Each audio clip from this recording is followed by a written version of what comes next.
Ancestry has just updated those regional communities over there at the AncestryDNA ethnicity estimates. So we're going to talk with Crista Cowen. She is the corporate genealogist over there at Ancestry. We're going to get to that here in just a minute. But hey, if this is your first time here, my name is Connie Knox. I am a lifelong genealogist here to help you go further, faster, and factually with your family history research. Don't forget to subscribe and ring the bell so that you get notified each time I upload a video. And know that Genealogy TV has a website, a newsletter, and Facebook page. Links for all of that are in the description box below the video on the YouTube channel. Also know that there is a handout for this episode. If you want the handout, make sure you are joined at the information access level channel membership. Let's talk briefly about what those communities are. So those communities over there at Ancestry, those are the regions that you see in your ethnicity estimates. And from time to time, those get updated. Now, those are created by a group of DNA members who are kind of deeply rooted in that area. And so they use those ethnicity or those DNA members to create a sample set. And then they compare our DNA test kit against those samples so that they can give us the estimates of where our ancestry comes from in the different regions around the world. And so that's kind of how you get those percentages of English and percentages of German and percentages of, whatever those regions are. So we're going to talk with Crista Cowen here in just a moment. She is giving us the inside scoop about what the latest updates are with those communities. So we're going to jump to it right now.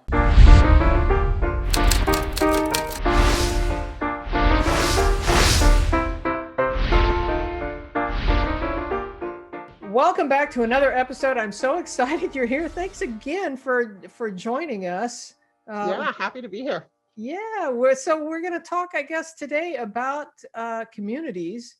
And I know you've got some new updates, but for the folks at home who might not even understand what these genetic communities are, can you give us a little bit of a background, some context as to what we're talking about and how it might help us with our family history research? Absolutely. So when you take an AncestryDNA test, you're joining a network of more than 18 million people who've DNA tested. We've been doing this now for almost 10 years. And the idea is that when you take a test, we provide you with an ethnicity estimate. That ethnicity estimate is derived from comparing your DNA to a reference panel of people who we've assigned to specific regions throughout the world. Those ethnicity estimates are going to show up in your results with a percentage next to them. And typically that's looking at where your DNA was 500 to 1,000 years ago. Now, because of the growth of the AncestryDNA network, and because we have more than 100 million trees, we also can start to provide more specific details around where your family may have lived within the last 200 years or so. And that's what we call our communities. So, simple explanation of how we put those together. We just take your DNA, we compare it to the other 18 million people that have taken the test. We provide you with your list of DNA matches. Among those DNA matches, what we start to see are clusters of networks of people who match each other. Mm-hmm. And when that cluster or network of matches becomes big enough, we call that a community.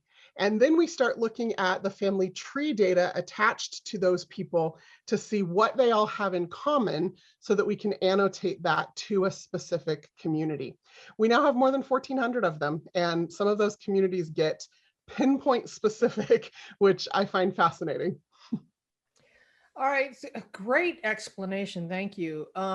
Questions, though, are popping into my head. So the sample set of people from which you start with, are those are part of that analysis of where these communities are, yes? No. So the reference panel that we use for the ethnicity estimate is a separate thing from the network of 18 million people who have tested. Now, there are some of those people who have tested who ultimately become part of the reference panel over time as we do more research. But that initial reference panel for the ethnicity estimate is a separate process, a separate set of data than this data that we're using to create the genetic communities. Oh, I thought they were combined. All right, great. All right, so you've got some updates on some of these communities. You want to talk about those? We do, yeah. So one of the things that happens is as more people test, of course, that network effect just increases and new communities either pop up or are able to be further refined. And so at any time, you could be pulled into an existing community because more people have tested that match you. But it also means that over time, we have these new communities that we need to release or make publicly available. And we do that every few months. So our latest release just happened, and we have added updated communities, and I'll just list them off here and make sure I don't miss any. 10 of them in the Balkans, 30 of them in the Mediterranean. So we used to have 2 in the Mediterranean. We've now refined that down to 30 different genetic communities. 15 in Western Asia, and a newly defined community of East Africa. And so those are the new ones that were just released. So if you haven't checked your DNA results lately and you are from one of those regions or think you might be, you can go see if you've been pulled into one of those communities. Okay, so communities and ethnicity estimates. Are ethnicity estimates updated from time to time? Yes, we do update the ethnicity estimate. We've been doing it about once a year, usually in the fall, but it just kind of depends on the science of that reference panel. So that reference panel is constantly being, like I said, updated and refined and worked on to improve it, looking for new people to add to it. And so we're doing that about once a year. Okay, so getting back to the communities now, how can we use these communities to really kind of fine tune or help us with our family history research? Yeah, it's a great question. So the first thing that you have to do to be really successful with AncestryDNA is to start a family tree. Even if all you know is yourself, like I know we have a lot of adoptees who take the test and they're looking for biological family, start a tree with yourself, attach it. But certainly if you know part of your family history or some of your family history, add parents, grandparents. Those birth locations are really important. And then we can start to kind of guide you through this discovery experience. But for those who don't have a tree yet or haven't started a tree yet, exploring those communities is going to lead you to something interesting. So for example, if I've got a South Texas community and I've got a Southern States community and I've got a Irish Kerry community, right? One of those may be appealing or interesting to me. If I click on it, we're going to give you a whole bunch of information to explore about that location, about migration in and out of that location. And then we'll also show you some of your matches who are part of that community as well. So you can see if you can explore the relationship between you and those matches to figure out who your common ancestor is that may have lived in that very place. And from there, we might go dig into their trees. Yep. Or take a look at ThruLines, or using those people that are specific to those communities. Great Absolutely. explanation. Thank you. Anything else on communities you want to talk about? Well, I just 2 things I want to just make sure that we're really clear about and remind people about. One is that we typically update those communities 2 to 3 times a year.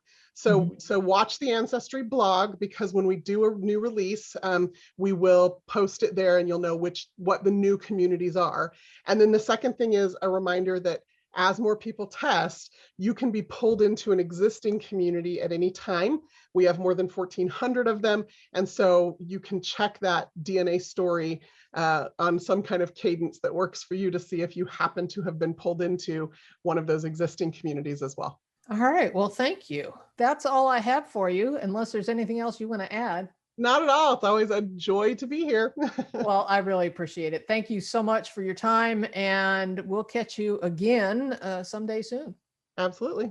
Thank you, Crista, for the interview. I really appreciate it. Hey, if you want to learn more and you want the handout, make sure you join at the Information Access Level channel membership.